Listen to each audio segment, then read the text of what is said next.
Jésus et Dieu sont-ils la même personne? Alors beaucoup croient cela. Examinons ce que dit la Bible sur ce sujet. D'abord lisons Genèse chapitre 1 verset 1. Au commencement, Dieu créa les cieux et la terre, nous dit la version Darby. Dans ce verset, Moïse parle du commencement de la création physique, c'est-à-dire de l'univers dans lequel nous vivons. Alors certains font ici le lien avec Jean chapitre 1 verset 1 où il est écrit « Au commencement était la parole était avec Dieu, et la parole était Dieu ». Dans cette version Ultramar, la deuxième occurrence de Dieu ne porte pas de majuscule.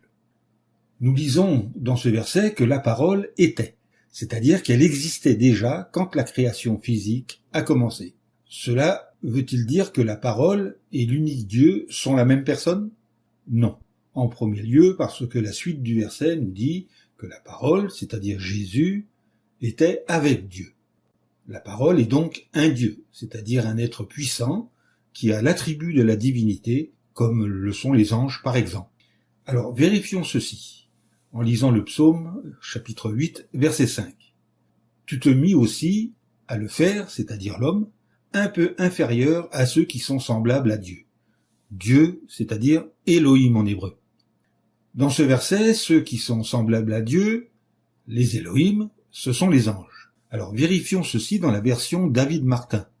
Dans cette version, nous lisons « Car tu l'as fait un peu moindre que les anges, et tu l'as couronné de gloire et d'honneur. » Cette version confirme bien donc que les Elohim sont des anges, des dieux.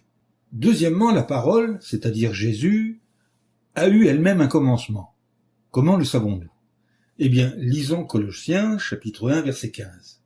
Le Fils est l'image du Dieu invisible, le premier-né de toute la création. Version second 21. Ce verset nous explique que Jésus est le premier-né de toute la création. Il a donc été créé par le vrai Dieu avant toutes les autres choses.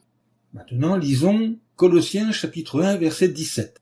Tout a été créé par lui, c'est-à-dire Jésus, et pour lui. Il est antérieur à tout, et tout subsiste en lui, selon la version Amiot et Tamisier.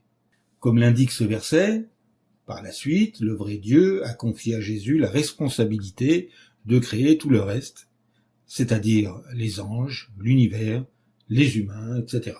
Il est donc clair que les textes bibliques que nous venons d'examiner démontrent sans doute possible que Jésus, le Fils, est un être distinct de Dieu, le Père. Fin de la vidéo.